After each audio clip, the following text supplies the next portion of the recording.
1절에서 2절만 읽도록 하겠습니다. 요한계시록 6장 1절에서 17절인데 1절과 2절만 우리 합독하도록 하겠습니다. 요한계시록 6장입니다. 제가 가지고 있는 성경 신약 404면에 있습니다. 요한계시록 6장 1절에서 17절인데 1절에서 2절만 같이 합독하도록 하겠습니다. 읽겠습니다. 내가 보매 어린 양이 7인 중에 하나를 떼시는데 그때 내가 들으니 내 생물 중에 하나가 우레소리와 같은 말하되 오라 하기로, 이에 내가 보니 흰말이 있는데 그 탄 자가 활을 가졌고 면류관을 받고 나아가서 이기고 또 이기려 하더라. 아멘. 어제 우리가 본 요한계시록 5장에서 찬양으로 끝납니다. 찬양으로 끝나자 이제는 이제 어린 양 예수 그리스도께서 7인 중에 하나를 떼셨다고 오늘 성경에 시작하고 있습니다.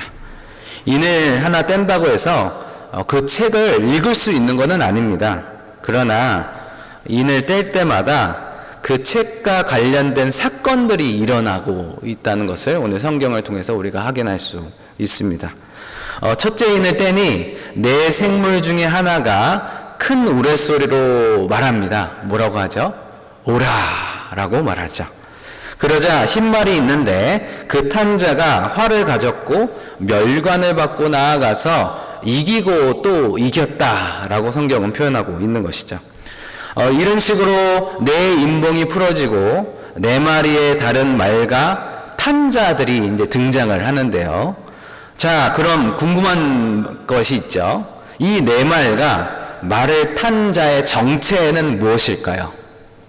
성경에서 이것에 대해서 여러 가지 막 해석이 나오고 또 이것들로 인해서 이단들도 막 발생하고 있습니다. 제가 이제 신학교에 다닐 때 그 요한계시록을 전공한, 종말론을 배울 때 요한계시록을 전공한 김추성 교수님이라는 분이 계셨는데요. 근데 이 교수님이 수업을 하시다가 그림을 하나 보여주셨습니다. 근데 그 그림을 보면서, 물론 그 그림이 이 성경에서 이게 표현한 그것이 정확하다고 말할 수는 없지만, 그걸 보면서 이해가 이제 됐는데, 혹시 여러분들이 시간이 되시면 이 작가의 그 이름을 한번 인터넷에 한번 찾아보시면 그 그림을 볼 수 있을 겁니다. 제가 사실은 여기 띄우고 싶었지만 참았습니다. 독일의 화가인 알브레이트 뒤러, 뒤로 간다 할 때 뒤러로 이제 우리가 알고 있는데, 이 사람은 묵시록의 4가지 기사의 제목으로 그림을 그렸습니다. 그 그림은 요한계시록 6장에 나오는 내용을 그림으로 표현한 것이죠. 뒤러는 자화상으로 유명한 화가인데요. 또 우리가 잘 아는 기도하는 손을 그린 화가이기도 합니다. 뒤러는 1498년에 요한계시록의 내용을 15개의 판화로 만들어서 독일어와 라틴어로 출판을 했습니다. 1498년은 1400년도에서 1500년도로 넘어가는 시점이었습니다. 세계의 말적인 종말론이 성행했던 시기였다고 합니다. 우리도 살고 있는 시대가 1900년도에서 2000년도 밀레니엄 넘어갈 때 많은 이단들이 막 종말이다 막 난리가 났었죠. 한국에서도.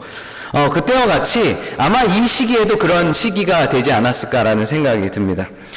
화가 뒤러도 임박한 종말을 생각했지는 모르겠지만 그는 요한계시록의 내용을 기념비적인 작품을 남기게 됩니다.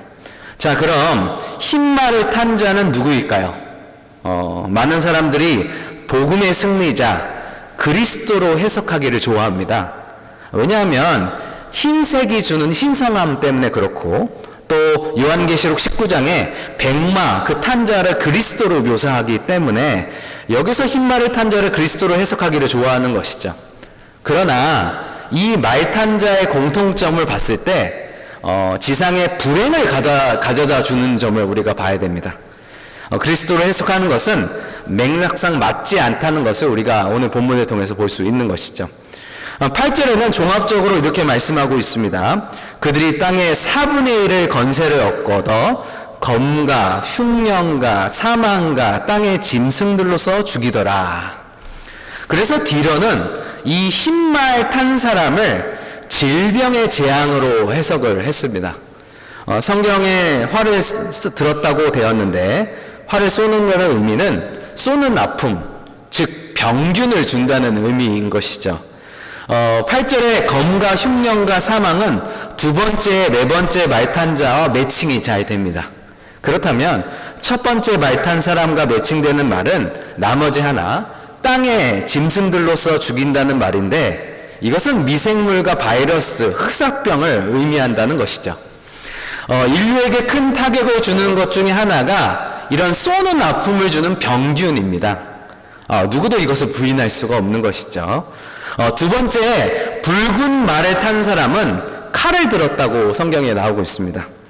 그가 하는 일은 화평을 제어하여 버린다라고 되어 있고 서로 죽이게 한다는 것이죠. 즉 전쟁을 의미한다는 것입니다.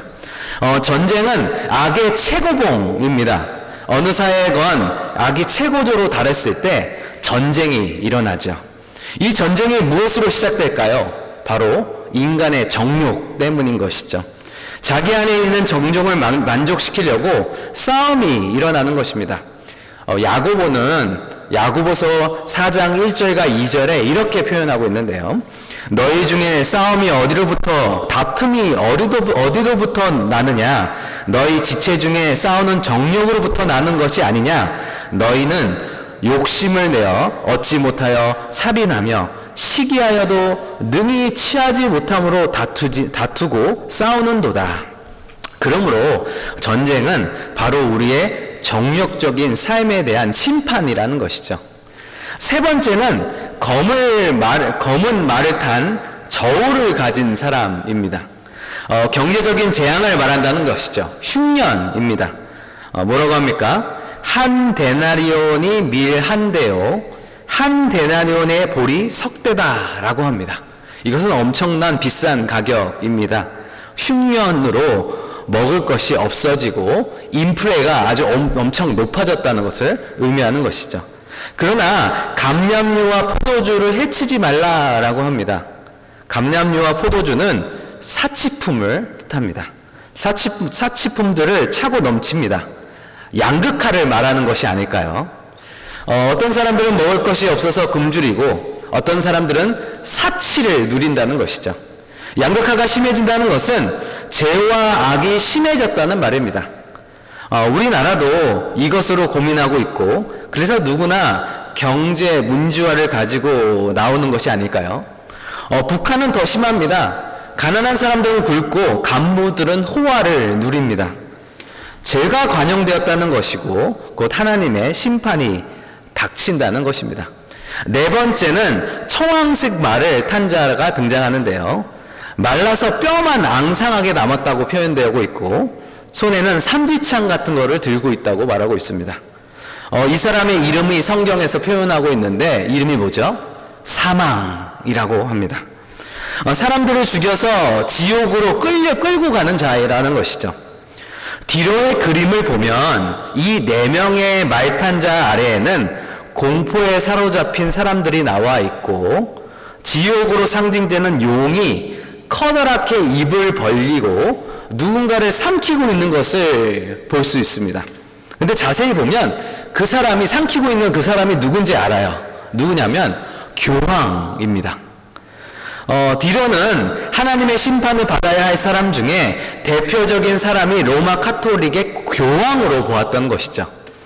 당시에 카톨릭의 제약이 얼마나 간용되었으면 디로가 대놓고 교황을 지옥이 삼킬 자로 표현했다는 것을 우리가 알 수 있는 것이죠. 이 그림은 출판하고 나서 19년 만에 루터가 종교개혁을 일으킵니다. 디러는 그림으로 로마 카톨릭에 저항했지만 루터는 카톨릭의 제약에 대해서 분명하게 지적하고 카톨릭과 투쟁에 들어가 지금의 개신교를 탄생시킨 것이죠. 그리고 디러의 그림에서는 천사가 하늘을 날아다닙니다. 이것은 이 모든 일들은 하나님의 주관하심 속에서 일어난다는 일을 보여주는 것 같습니다. 이 4가지 재앙은 특정한 시대를 가리킨다고 볼 수 없습니다. 늘 우리의 삶을 위협하는 요소들입니다. 초대교회 교인들에게는 로마가 악의 하신이었을 것입니다. 화가 디러가 르네상스 시대를 살고 있었는데 그 사람들에게는 교황과 로마 카톨릭이 그 악의 세력이었다는 것이죠. 북한에서 핍박받는 사람들은 북한의 한 줌도 안 되는 그 김정은 정권이 악의 하신일 것입니다. 어떤 기독교 단체는 이렇게 말하는데요. 4분의 1이 차지하는 이슬람 세력이 악의 하신이다. 근데 공교롭게도 이 사람들이 지적하는 그 이슬람 세력들, 국가들을 보면 뭐 팔레스타인, 요르단, 수단, 에미레이트, 아랍에미리트, 리비아, 아프가니스탄, 시리아, 이라크. 공교롭게도 이 국가가 다 4가지 색깔의 국기를 갖고 있습니다. 정말 신기하긴 한데요. 그것도 아니라면 이 재앙들은 우리들이 겪고 있는 갖가지 어려움일 수도 있다는 것이죠. 하나님의 말씀은 특정한 시대를 말씀하고 있지 않기 때문입니다. 이게 이 세계 속에서 언제나 엄연히 존재하는 악과 그 결과를 이야기하고 있는 것뿐인 것이라는 것이죠. 이 세계 속에서 존재하는 이러한 제약과 심판을 피할 수 없다면 그 한복판에 선 그리스도인들은 어떻게 살아야 될까요? 이것이 사도 요한이 우리에게 보여주고 있는 것입니다. 사도 요한이 유배당하고 있을 때 당시 많은 그리스도인들은 악이 우세하는 현상을 보았습니다. 무척 어리둥절했던 것이죠. 만약 하나님의 나라가 예수 그리스도에 의해서 시작되었다면 어째서 로마 군인들이 이처럼 설치고 다닐 것일까? 복음은 세상을 향한 하나님의 사랑을 선포했는데 로마의 칙령을, 그것을 믿는 자를 감옥에 가두고 십자가에 달게 했다는 것입니다. 이미 그리스도께서 이 땅에 살다가 고난을 당하고 죽으시고 다시 살아나셨건만 세상은 나아지기는커녕 점점 갈수록 나빠지는 현상을 보면서 이 그리스도인들은 아마 혼란스러웠을 것입니다. 우리도 가끔 그런 생각을 할 때가 있죠. 나는 예수님을 사랑하고 봉사도 열심히 하고 전도도 열심히 했는데 왜 나에게 이런 일이 생길까?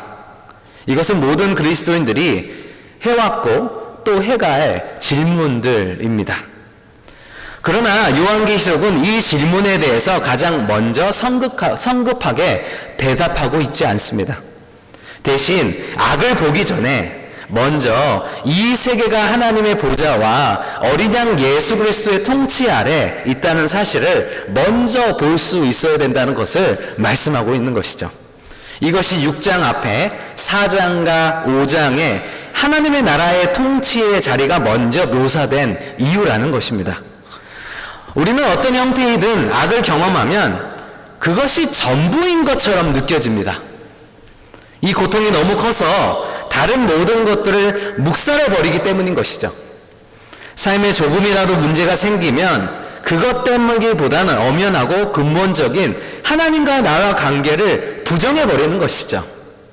그러나 악은 일시적이지만 하나님과 우리의 관계는 영원하시다는 것입니다. 이것을 알고 인정해야 우리가 겪고 있는 이 고난을 이겨낼 수 있다는 것이죠. 그래서 사도 요한은 먼저 악의 문제를 다루기 전에 확고한 하나님의 보좌를 먼저 보여주고 있는 것입니다. 승리하신 예수 그리스도께서 예배를 받으시는 모습을 보여주고 있는 것입니다. 우리는 악에 집중하는 것이 아니라 먼저 영원하신 통치자 예수 그리스도께 집중해야 된다는 것을 오늘 본문을 통해서 우리에게 말씀하고 있는 것입니다. 우리는 변함없는 사랑하시는 그 사랑에 집중해야 됩니다. 그러면 이 세상의 악은 일시적인 것이지만 하나님은 영원하다는 것을 우리가 깨닫게 되고 그것을 이겨낼 수 있다는 것입니다. 5번째 인을 의미하는 것은 무엇일까요? 하나님께서 무고한 피를 흘리고 박해를 당하는 그리스도인들의 원한을 반드시 풀어주신다는 것입니다. 그렇다면 6번째 인을 의미하는 것은 무엇일까요? 이 세상의 가장 강력한 사람들이 하나님의 진노로부터 숨어 떨고 있다는 것이죠. 우리가 기억해야 될 것은 바로 이것입니다.